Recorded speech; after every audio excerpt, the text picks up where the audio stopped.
Good morning dear students.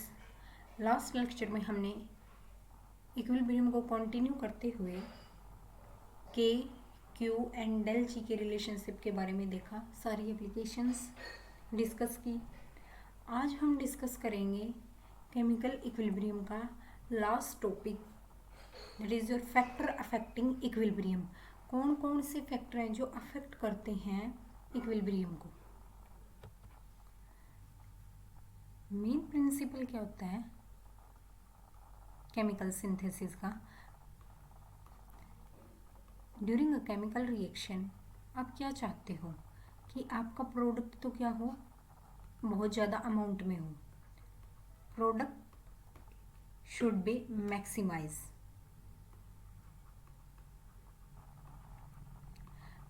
while energy which you are giving, that is minimizing. Energy should be minimizing. आप आपकी day to day life में भी यही चाहते हैं, आउटपुट ज़्यादा हो, इनपुट कम हो। ऐसा ही केमिकल सिंथेसिस या फिर केमिस्ट्री में होता है कि आप ये चाहते हो आप जितना भी रिएक्टेंट दे रहे हो, synthesis is to maximize the conversion of the reactant to product while minimizing the expenditure of energy, कि आपकी एनर्जी कम यूज़ हो। ऐसा ही देखा गया जो आपका हैबर प्रोसेस है। हैबर प्रोसेस किस चीज़ के लिए था? अमोनिया सिंथेसिस के लिए था हैबर प्रोसेस आपका। उसमें क्या हो रहा था, एनवायरनमेंट का बहुत बड़ा इफेक्ट था हैबर प्रोसेस में।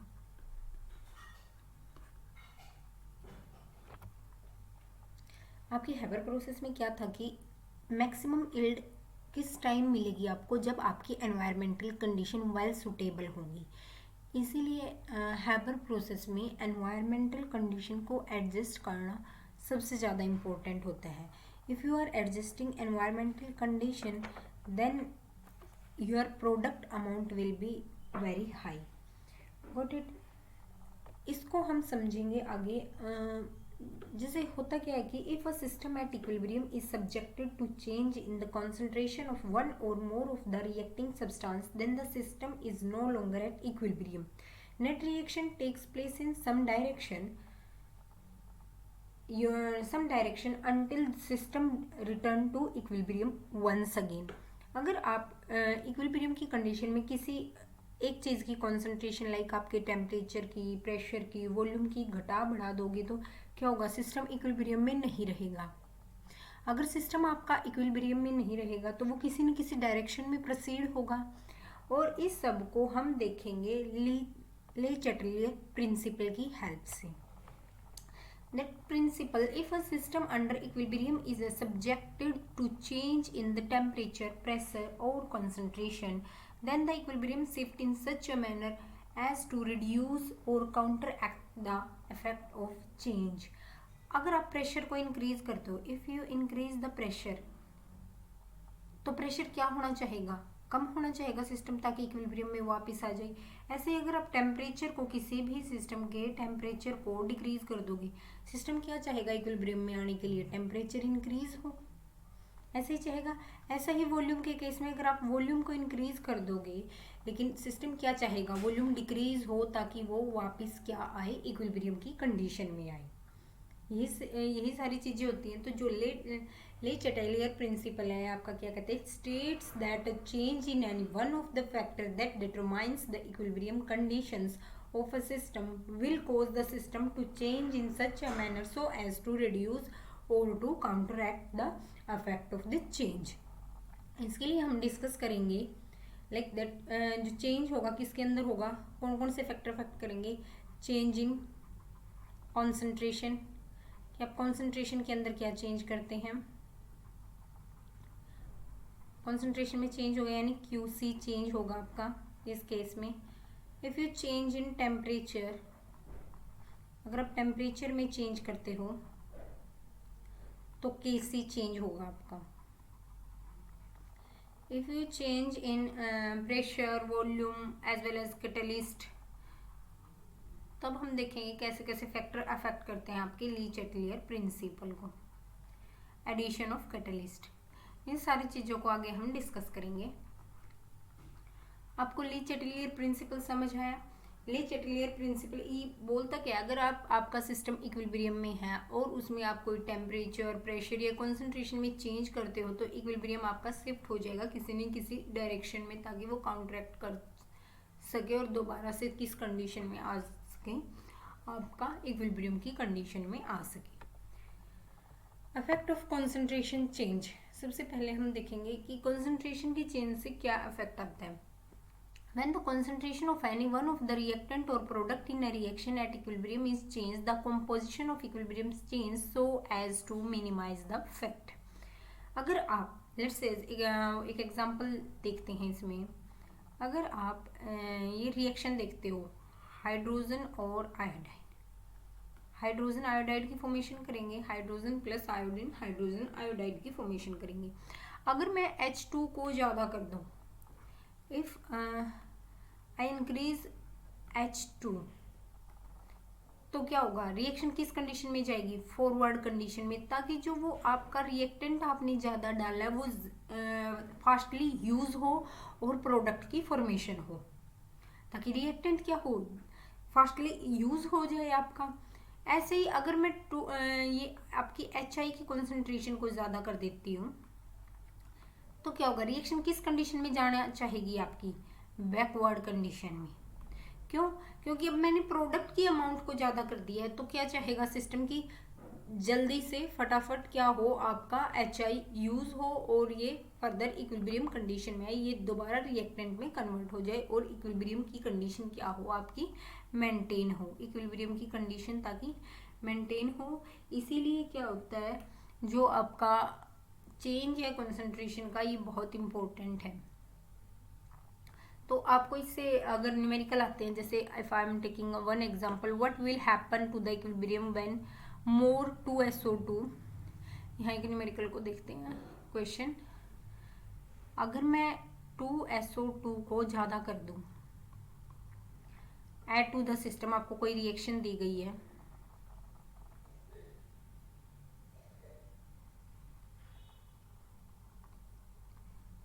क्वेश्चन बोल रहा है कि आपकी SO2 की अमाउंट ज़्यादा है, अगर आपका रिएक्टेंट ज़्यादा है तो सिस्टम वही क्या चाहेगा दोबारा से, ताकि प्रोडक्ट में कन्वर्ट हो जाए, रिएक्टेंट आपका यूज हो जाए और इक्विलिब्रियम की कंडीशन अटेन हो जाए। तो रिएक्शन किस डायरेक्शन में होगी, आपकी फॉरवर्ड डायरेक्शन में रिएक्शन होगी। ये था effect of change of concentration. Next हम देखते हैं effect of pressure change. Pressure change का क्या इफेक्ट होता है, देखो पहले एक एग्जांपल देखो, यहाँ ये आपका कोई कंटेनर है और इसमें एक पिस्टन लगा हुआ है, यहाँ वॉल्यूम है, जैसे आप प्रेशर को इंक्रीज करोगे, अगर इसके ऊपर प्रेशर इंक्रीज करोगे, इसको यहाँ शिफ्ट कर दोगे, तो वॉल्यूम क्या हो जाएगी, डिक्रीज हो जाएगी। अगर वॉल्यूम डिक्रीज होगी तो नंबर ऑफ मोल्स जो इस वॉल्यूम में है वो क्या हो जाएंगे, इंक्रीज हो जाएंगे। तो आप क्या, सिस्टम क्या चाहेगा, किस तरफ रिएक्शन प्रोसीड होगी, in the direction of lesser number of mole, जहाँ क्या होंगे लेसर नंबर ऑफ मोल्स होंगे उस डायरेक्शन में आपकी रिएक्शन प्रोसीड होगी। देखिए यहाँ if the number of moles of gaseous reactant, जो आपके नंबर ऑफ मोल्स हैं किसके, गैसियस रिएक्टेंट के एंड प्रोडक्ट के, are equal, there is no effect of pressure. अगर दोनों सेम हैं, रिएक्टेंट भी और प्रोडक्ट भी, तब कोई इफेक्ट नहीं होगा। When the total number of moles of gaseous reactant and total number of moles of gases product are different on increasing pressure, जैसे जैसे आप प्रेशर इंक्रीज करोगे total number of moles per unit volume increase, मैंने यही बोला है, volume के साथ क्या हो जाएंगे, total number of moles increase हो जाएंगे, दस the equilibrium will shift in the direction in which numbers of moles per unit volume will be less.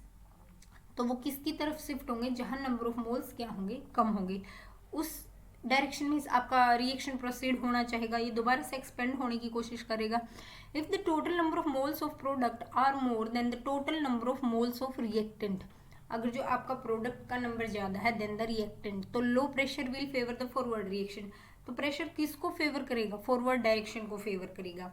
If the total number of moles of reactant are more than the total number of product, अगर reactant ज़्यादा है तो reaction किसकी तरफ forward shift करना चाहेगा आपका, eight backward direction. ये था effect of pressure change. Next है effect of inert gas editions.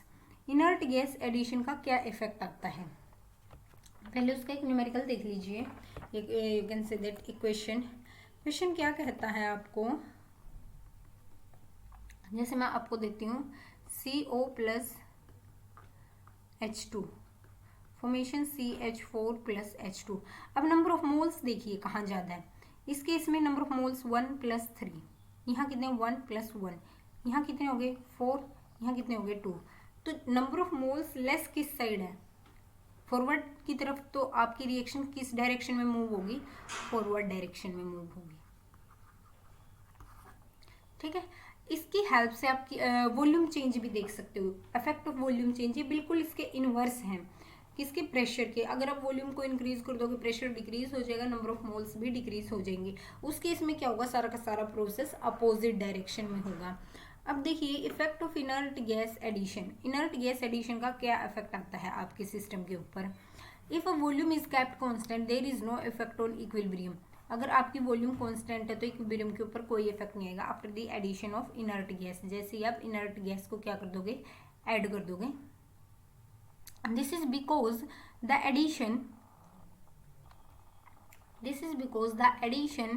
of an inert gas. Reason, because of addition of an inert gas at a constant volume does not change the partial pressure of the molar concentration. क्योंकि जो addition करोगे ना आप inert gas का, उसे constant volume में कोई change नहीं आएगा। Does not change in the partial pressure, उसके पार्शियल प्रेशर में भी कोई चेंज नहीं आएगा और मोलर कॉन्सेंट्रेशन में भी। The reaction quotient change only if add gases is involve in the reaction. Change किस टाइम आएगा रिएक्शन क्वोशिएंट में, जब आप और गैस को ऐड करोगे इन द रिएक्शन। ठीक है, इफेक्ट ऑफ टेम्परेचर क्या होता है। अब टेम्परेचर का इफेक्ट कैसे पड़ता है आपकी रिएक्शन के ऊपर।